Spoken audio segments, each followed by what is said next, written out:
I lost my son in a crash. At the funeral, I turned to my husband for comfort. Instead, he leaned closer and whispered, "You deserved it." My whole body went cold.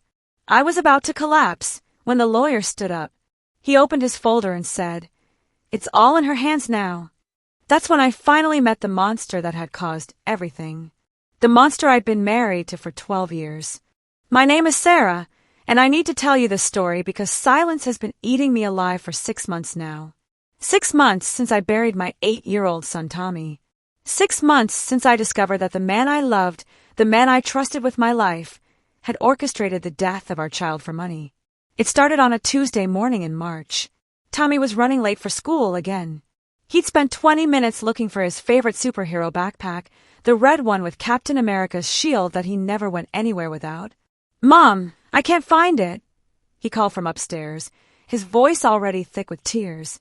I was in the kitchen, packing his lunch, when Marcus, my husband, walked in adjusting his tie. He looked irritated. "Just give him another bag," Marcus said, not even looking up from his phone. "We can't be late because of a stupid backpack." "It's not stupid to him," I replied gently. "It's his favorite." Marcus rolled his eyes. "Sarah, you baby him too much.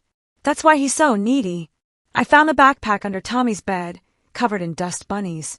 When I handed it to him, his face lit up like Christmas morning. "Thanks, Mom. You're the best." He hugged me tight, and I breathed in that sweet smell of his shampoo mixed with the faint scent of crayons that seemed to follow him everywhere. "I love you, buddy," I whispered into his hair. "Love you more," he giggled, pulling away to grab his lunchbox. Marcus was already in the car, engine running, tapping his fingers impatiently on the steering wheel. He'd volunteered to drop Tommy off that morning, something that should have made me happy. But lately, Marcus had been different. More attentive to things that involved money, less patient with anything that didn't. "Bye, Mom." Tommy waved from the passenger seat, his backpack clutched protectively in his lap. That was the last time I saw my son alive. The call came at 11:47 a.m. I remember because I was staring at the clock in my office, wondering if I should call the school to check if Tommy had made it okay. He'd been having nightmares lately, and I'd been extra worried about him. "Mrs. Henderson?" The voice was professional, cold. "This is Officer Martinez with the state police. There's been an accident." The world tilted. My coffee mug slipped from my hands and shattered on the floor, hot liquid splashing across my shoes. "Your son." "I'm sorry, ma'am. Your son didn't survive." I don't remember much after that.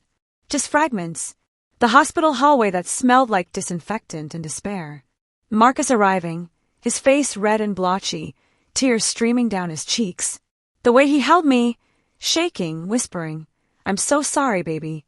I'm so sorry." The doctor explained that Tommy had been thrown from the vehicle. The car had been T-boned by a drunk driver who'd run a red light. Marcus had walked away with minor injuries, a few bruises, a cut on his forehead that required 3 stitches. "He was such a good boy," Marcus sobbed against my shoulder. "God, Sarah, what are we going to do without him?" I believed his grief. I believed his pain was as deep as mine. I believed we would get through this together. I was wrong about everything. The first sign something was off came 3 days after the funeral. Marcus was in our bedroom, on the phone with someone, speaking in hushed tones. When he saw me in the doorway, he quickly hung up. "Who was that?" I asked. "Just work stuff," he said, not meeting my eyes. "You know how it is." But I didn't know. Marcus worked in marketing for a small firm. They weren't exactly known for emergency calls at 10 p.m. The second sign came a week later. I was going through Tommy's things, packing away his clothes for donation, when I found something strange in his backpack, the Captain America one he died clutching. There was a small GPS tracker sewn into the inside pocket. Professional grade. Expensive. "Marcus!" I called downstairs. "Can you come here for a second?" He appeared in Tommy's doorway, and when he saw what I was holding, his face went completely white. "What is this?" I asked, holding up the tiny device. I don't know. Maybe it came with the backpack. You know, anti-theft thing. But we bought that backpack at Walmart 2 years ago. They don't put GPS trackers in $20 backpacks. The third sign came 2 weeks after that. Marcus started getting mail from insurance companies. Lots of mail. And he was always the first to get it, always the one to tear open the envelopes before I could see them. One morning, while he was in the shower, I finally opened one. It was a life insurance policy on Tommy. $500,000. Taken out just 3 months before the accident. I'd never seen it before. Never signed anything. My hands were shaking as I tore open another envelope. Another policy. Different company. Another $500,000. Then another. And another. By the time I'd gone through all the mail, I was staring at insurance policies worth $2 million on my 8-year-old son's life. Policies I'd never agreed to. Signatures that looked like mine but felt wrong somehow. I heard the shower shut off upstairs. Quickly, I shoved everything back into the envelopes and put them exactly where I'd found them. That night, I couldn't sleep. I kept thinking about the GPS tracker. About Marcus volunteering to drive Tommy to school that morning. About how he'd walked away from an accident that killed our son with barely a scratch. I started paying attention. Really paying attention. Marcus had been working late a lot lately, but when I called his office, they said he'd left early. His phone was always face down on the table during dinner. He developed a nervous habit of checking his watch constantly. And then there were the conversations. Hushed phone calls that stopped when I entered the room. Meetings with work colleagues that he never wanted to talk about afterward. 3 weeks after Tommy's funeral, I hired a private investigator. Her name was Linda, and she was a former police detective who specialized in insurance fraud. She had kind eyes and a no-nonsense attitude that made me feel like maybe, just maybe, I wasn't going crazy. "Sarah," she said after I told her everything, "I need you to be prepared for what we might find. Sometimes the truth is worse than we imagine." She was right. It took Linda exactly 4 days to uncover what Marcus had been hiding. 4 days to destroy what was left of my world. Marcus had been having an affair for 8 months. With his secretary, Jessica, a 23-year-old with expensive tastes and no moral compass. He'd been spending our savings on her. Designer bags, jewelry, a luxury apartment across town where they'd meet twice a week. But that wasn't the worst part. The worst part was the plan they'd hatched together. The insurance policies, forged with my signature. The GPS tracker in Tommy's backpack, so Marcus could track his exact location. The accidental route change that morning that took them directly through the intersection where Marcus's friend, Derek, would be waiting. Derek, the drunk driver who'd accidentally T-boned Marcus's car. Derek, who'd been promised $50,000 to make it look like an accident. Derek, who was supposed to hit the driver's side, not the passenger side. The plan had been for Marcus to die, to collect on his own life insurance policies, and leave me and Tommy with enough money for Jessica to feel comfortable being a widow's mistress. But Derek was high that morning. He miscalculated, hit the wrong side of the car. Tommy died instead. And Marcus saw an opportunity. $2 million in life insurance on a dead child was better than nothing. He could comfort the grieving widow, collect the money, and eventually disappear with Jessica to start a new life somewhere tropical. I learned all of this sitting in Linda's office on a Thursday afternoon, staring at photographs and phone records and bank statements that painted a picture of a man I'd never really known at all. "Sarah," Linda said gently, "we have enough evidence to go to the police. Marcus will go to prison for a very long time." I nodded, but I couldn't speak. I couldn't even cry. I was hollow, empty, like someone had scooped out everything inside me and left just a shell. "There's one more thing," Linda said. "The insurance companies are going to want to interview you. This level of fraud, they'll fight paying out every penny." That's when I realized Marcus hadn't just killed our son. He destroyed our entire lives in pursuit of money he'd never even get. I went home that night and acted normal. Made dinner. Asked about Marcus's day. Pretended I didn't know he was texting Jessica under the table during our meal. "I miss him so much," Marcus said, staring at Tommy's empty chair. "I keep thinking I hear him running down the hallway." I wanted to scream. I wanted to take the carving knife from the counter, but I didn't. I just nodded and squeezed his hand like a good, grieving wife. "I know, honey. I miss him too." The funeral was on a Saturday. We delayed it for weeks because of the investigation, the autopsy, the endless questions from police and insurance adjusters. By the time we finally laid Tommy to rest, half the town had shown up. Tommy had been popular at school. He was one of those kids who made friends easily, who invited everyone to his birthday parties, who shared his lunch with anyone who forgot theirs. His teacher, Mrs. Rodriguez, spoke about his kindness. His soccer coach talked about his determination. His best friend, Jake's mom, shared a story about Tommy giving Jake his favorite action figure when Jake's dog died. I sat in the front pew, listening to story after story about my son's beautiful heart, and I felt Marcus beside me, playing the part of the devastated father. He was so young, Marcus whispered to the people who came to offer condolences. So full of life. I don't know how we'll go on without him. People hugged him, told him how strong he was being, how lucky Tommy was to have had such a devoted father. I wanted to vomit. After the service, we gathered at the graveside. It was a cold, gray day, the kind Tommy would have called grumpy weather. He always personified everything. Happy sunshine, angry storms, sleepy snow. The pastor said his final words. They lowered the small casket into the ground. I dropped a handful of dirt and whispered, "I love you, buddy." That's when Marcus leaned over and put his arm around me. To everyone watching, it looked like comfort, like a husband supporting his grieving wife. But then he leaned close to my ear and whispered the words that still echo in my nightmares. "You deserved it. You were always too soft on him. Maybe now you'll learn to be stronger." My whole body went cold. Not from grief, from pure, crystalline horror. He thought this was my fault. He thought losing Tommy was some kind of lesson I needed to learn. I was about to collapse, to fall right there in the dirt beside my son's grave, when I heard a familiar voice behind us. "Excuse me, Mrs. Henderson?" I turned to see Linda, my private investigator, but she wasn't alone.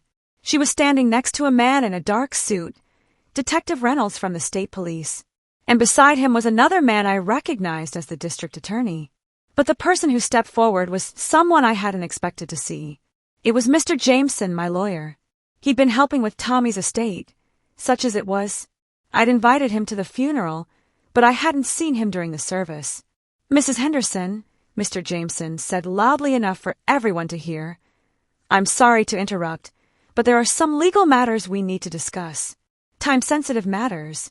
Marcus's arm tightened around me. "This isn't the time," he said through gritted teeth.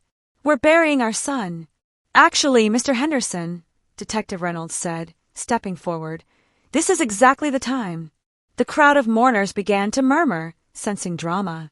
Some people started to move closer, others backed away, unsure whether they should leave. "Mr. Henderson," the detective continued, "you're under arrest for conspiracy to commit murder, insurance fraud, and the wrongful death of Tommy Henderson." The world stopped spinning. Marcus's face went completely white, then red, then white again. "What? That's insane. Sarah, tell them. Tell them this is crazy." But I couldn't speak. I was watching my husband, the father of my dead child, being read his rights beside our son's grave, and all I could think was, finally, someone believes me. "You have the right to remain silent," Detective Reynolds continued as he put handcuffs on Marcus's wrists. "Anything you say can, and will be used against you in a court of law." "Sarah!" Marcus shouted as they led him away. "Sarah, you have to help me. You know I would never hurt Tommy. You know I loved him." But I wasn't listening to Marcus anymore. I was listening to Mr. Jameson, who was explaining to the gathered crowd that new evidence had come to light. Evidence that proved Tommy's death was no accident. "Furthermore," Mr. Jameson said, opening a folder, "there are financial matters to discuss. It seems Mr. Henderson took out multiple life insurance policies on his son without his wife's knowledge or consent. Those policies are now void due to fraud, but there are other assets." He pulled out a document I'd never seen before. "This is a will written by Tommy Henderson himself as part of a school project about 3 months ago. His teacher, Mrs. Rodriguez, witnessed it and had it notarized as a fun exercise. In it, Tommy leaves everything he owns, his toys, his savings account, his college fund, to his mother. But more importantly, he includes a letter. My heart stopped. A letter? Yes. A letter he wrote to be opened only if something happened to him. Mrs. Rodriguez kept it in her classroom files and just remembered it after learning about the circumstances of Tommy's death. Mr. Jameson handed me an envelope with Tommy's careful 8-year-old handwriting on the outside. "For Mommy if I go to heaven." My hands were shaking, so hard I could barely open it. Inside was a single sheet of paper with Tommy's writing in purple crayon. Dear Mommy, if you are reading this, it means I went to heaven like Grandpa did. I hope you are not too sad. Mrs. Rodriguez said we should write what we want people to know if we die, so here it is. I love you the most in the whole world. You are the best mommy ever. You always help me find my backpack, and you make the best pancakes, and you never get mad when I have bad dreams. I know Daddy has been different lately. I heard him on the phone saying mean things about you. I heard him say he wishes it was just him and not us. I don't think he loves us anymore, but that's okay, because you love me enough for both. I want you to have all my stuff, especially my Captain America backpack, because it will keep you safe like you kept me safe. Don't be sad for too long, okay? I will be with Grandpa, and we will watch over you. Love forever and ever. Tommy. P.S. I hid my piggy bank money in the backpack pocket. Buy yourself something pretty. I was sobbing so hard I could barely breathe. Through my tears, I could see people wiping their eyes, hear sniffles and whispers of that poor woman, and what kind of monster. But Mr. Jameson wasn't finished. There's more, he said gently. Tommy's teacher also reported something troubling. She said that in the weeks before his death, Tommy had been asking questions about what happens when daddies don't love their families anymore. He seemed worried that his father might hurt his mother. He turned to address the crowd. This 8-year-old boy was trying to protect his mother from a man who saw him as nothing more than a commodity. A payday. The murmurs from the crowd grew louder. Angry. I heard someone say, he should rot in hell. Another person said, how could anyone hurt their own child? Mrs. Rodriguez, Tommy's teacher, stepped forward. Sarah, there's something else. The day before the accident, Tommy asked me if it was normal for daddies to put special things in kids' backpacks. He showed me something small and electronic that he'd found. I thought it was just some kind of toy, but now. It was a GPS tracker, I said quietly. So Marcus could track exactly where Tommy was. The crowd's murmur turned into an angry buzz. I saw several people pull out their phones, no doubt texting, or calling others to share what they were witnessing. Detective Reynolds stepped forward again. Mrs. Henderson, we have recordings of phone calls between your husband and his co-conspirators. We have bank records showing payments to Derek Martinez, the supposed drunk driver who hit your husband's car. We have evidence that your husband forged your signature on multiple insurance policies. This was all planned. But the plan went wrong, Linda, my private investigator, added. Marcus was supposed to die, not Tommy. When Tommy died instead, Marcus saw it as an opportunity to collect the insurance money anyway. I looked around at the faces surrounding me. Our neighbors, Tommy's friends' parents, people from our church, Marcus's co-workers. They all looked horrified, disgusted, angry. Mrs. Henderson, Mr. Jameson said, there's one final matter. The insurance companies have agreed to honor one policy, a small policy that was legitimately taken out when Tommy was born. It's only $50,000, but combined with the donations that have been pouring in since word of this got out, you'll have enough to start over somewhere new if you choose. I looked down at Tommy's letter again, at his careful purple crayon words, and I felt something I hadn't felt in months. Peace. Not happiness. I didn't think I'd ever be truly happy again. But peace. The knowledge that my son had loved me, had seen what was happening, had tried in his innocent way to protect me. The knowledge that his killer would face justice. Thank you, I said to everyone gathered there. Thank you for loving Tommy. Thank you for being here. Thank you for helping me find the truth. As people began to disperse, many stopping to hug me or press slips of paper with their phone numbers into my hands, I knelt down beside Tommy's grave. I found the monster, buddy, I whispered to the fresh dirt. He can't hurt anyone else now. And I found your letter. You were trying to take care of Mommy even then, weren't you? The wind picked up, rustling the flowers people had placed around the headstone. For just a moment, I could swear I smelled crayons and shampoo. That was 6 months ago. Marcus pled guilty to avoid the death penalty and was sentenced to life in prison without parole. Derek got 25 years. Jessica, who knew about the plan, got 15 years as an accessory. The insurance companies voided all the fraudulent policies, but as Mr. Jameson said, the legitimate policy plus donations from our community gave me enough to start over. I moved to a small town about 2 hours away, where nobody knows my story unless I choose to tell it. I visit Tommy's grave every month. I bring fresh flowers and tell him about my new life. I got a job at an elementary school, not as a teacher, but as a counselor for kids who need someone to listen to them. Kids who might be seeing things at home that worry them, like Tommy did. I still have nightmares sometimes. I still wake up thinking I hear his voice calling for me to help him find his backpack. But I also have dreams where he's safe and happy, playing with other children in a place where no one can hurt him. The hardest part isn't the grief. Grief is natural when you lose someone you love. The hardest part is knowing that the person I trusted most in the world, the person who was supposed to protect our child with me, was the one who orchestrated his death. But Tommy's letter reminds me every day that love is stronger than evil. That even in the darkest circumstances, there can be light. That an 8-year-old boy's pure heart could see through his father's deception and still choose to protect his mother with his final words. Marcus thought he was so smart. He thought he'd planned the perfect crime. But he underestimated two things: the love of a community that refused to let injustice stand, and the love of a little boy who saw everything and left behind the evidence that would bring down the monster who killed him. Tommy was right. His Captain America backpack did keep me safe, in the end. Not from physical harm, but from a lifetime of living with a man who could murder his own child for money. Today, I'm not the same woman I was before. I'm stronger, sadder, wiser, and lonelier. But I'm also free. Free from lies, free from a marriage built on deception, free to honor my son's memory in a way that matters. Tommy would be 9 years old now. Sometimes I wonder what kind of man he would have grown up to be. But I already know he was already becoming that man at 8 years old. Protective, loving, brave enough to face the truth even when it scared him. He saved me in the end. My little superhero with his Captain America backpack and his purple crayon and his heart full of love.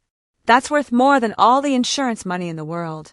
If this story touched your heart, please hit that like button and subscribe for more real stories of survival and justice. Share your own experiences in the comments below. You never know who might need to hear that they're not alone. Thank you for listening to Tommy's story.